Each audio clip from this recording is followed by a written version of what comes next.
July 6 വിശുദ്ധ Maria Goretti. വിശുദ്ധിയുടെയും കാരുണ്യത്തിൻ്റെയും മാതൃകയായ യുവകന്യകയും രക്തസാക്ഷിയുമാണ് വിശുദ്ധ Maria Goretti.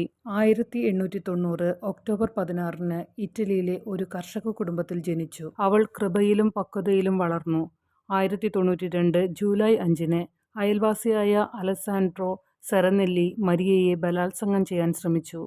അയാൾ അവളെ ഒരു മുറിയിൽ പൂട്ടിയിട്ട് ബലപ്രയോഗത്തിന് ശ്രമിച്ചു. ഇത് ദൈവത്തിനെതിരെയുള്ള പാപമാണെന്ന്, ഈ പാപത്തിന് കീഴടങ്ങുന്നതിനേക്കാൾ മരിക്കാനാണ് താൻ ആഗ്രഹിക്കുന്നതെന്ന് മരിയ പ്രഖ്യാപിച്ചപ്പോൾ അയാൾ ദേഷ്യത്തോടെ അവളെ പിടികൂടി കത്തികൊണ്ട് 14 തവണ കുത്തുകയായിരുന്നു. ആശുപത്രി കിടക്കയിൽ മരണാസന്നയായി കിടക്കുമ്പോൾ അയാൾ തന്നോട് ചെയ്ത കുറ്റത്തിന് അവൾ മാപ്പ് നൽകി. 2 ദിവസങ്ങൾക്ക് ശേഷം 11 വയസ്സ് മാത്രമുള്ള അവൾ മരണമടഞ്ഞു. അയാൾ 30 വർഷം തടവിന് ശിക്ഷിക്കപ്പെട്ടു.